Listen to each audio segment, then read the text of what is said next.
Britain का encyclopedia नाम तकरीबन सबने सुना होगा। एक दफ़ा मैं उस पे सिविल सर्विस एग्ज़ाम के हवाले से पढ़ रहा था, तो उन्होंने ग्रेट ब्रिटेन का ही बताया था कि जब उन्होंने मेनलैंड इंग्लैंड में सिविल सर्विस एग्ज़ाम का ट्रेंड एक इंट्रोड्यूस करवाया, तो वो इसलिए करवाया था कि उनकी एम्पायर बहुत फैल गई थी और डिप्लोमेसी के लिए उन्हें लोग चाहिए थे। और अब जो एरिस्टोक्रेट फैमिली से या रॉयल फैमिली से या सुपर एलीट के जो लोग थे, जो डिप्लोमेट बनते थे या बनाए जाते थे, वो उनसे काम नहीं चल रहा था। राइट, ठीक है। और फिर उनको ये भी था कि हमारे पास कुछ बेस्ट ब्रेन्स भी आए जो इस एरिस्टोक्रेसी से हटके हों, तो उन्होंने इंट्रोड्यूस करवाया। अब मुझे एग्जैक्ट सेंचुरी नहीं याद, but that was perhaps somewhere in 18th century के लास्ट डेकेड्स जो थे उनमें था। तो उसमें मैंने कहा कि बीए होना चाहिए कैंडिडेट, 2 उसको लैंग्वेजेस आती हूँ। अब इंग्लिश तो उनकी अपनी लैंग्वेज है, apart from that French, Latin, कोई भी एक लैंग्वेज और आती हो।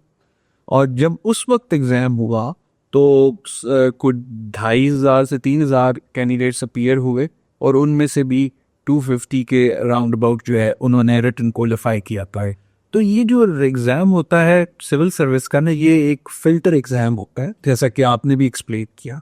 तो कैंडिडेट्स को कभी इस चीज़ से नहीं डरना चाहिए जी इस दफ़ा रिजल्ट ऐसा आया है तो अब पता नहीं क्या हो। तो ये मोरलेस ट्रेंड जो है के लिए ये इम्पोर्टेंट होना चाहिए कि 395 में आप हो। यस, बस ये आप वैसे तैयारी करनी क्या आप उसमें शामिल हो जो पास कर। अच्छा सर, अब नेक्स्ट स्टेज है वाइवा, जैसे हम कहते हैं। ये नेक्स्ट स्टेज के 300 मार्क्स हैं और इसमें 2 कंपोनेंट्स हैं। एक कंपोनेंट साइकोलॉजिकल असेसमेंट का है और फिर दूसरा कंपोनेंट है face to face interaction with the federal public service commission panel. जी यस, जो कराची भी जाते हैं, लाहौर भी आते हैं, नौशहर, इस्लामाबाद, कोयटा पे जाते हैं। तो सर इंटरव्यू की प्रिपरेशन के हवाले से मेरा जो 10 साल का एक्सपीरियंस है, मैंने तो कैंडिडेट्स को कंफ्यूज देखा, चाहे वो सोशल मीडिया का दौर था या उससे पहले का। कहाँ जाएं, किसके पास जाएं, किस एकेडमी में जाएं, कितनी दफ़ा मॉक इंटरव्यूज़ दें, और फिर हम प्रिपरेशन का ट्रैक कौन सा फॉलो करें। तो आप बताएं, आप क्या सजेशन देंगे इस स्टेज पे कैंडिडेट्स को क्या करना चाहिए, उनको self independent for any decision for the preparation of interview कैसे होना चाहिए?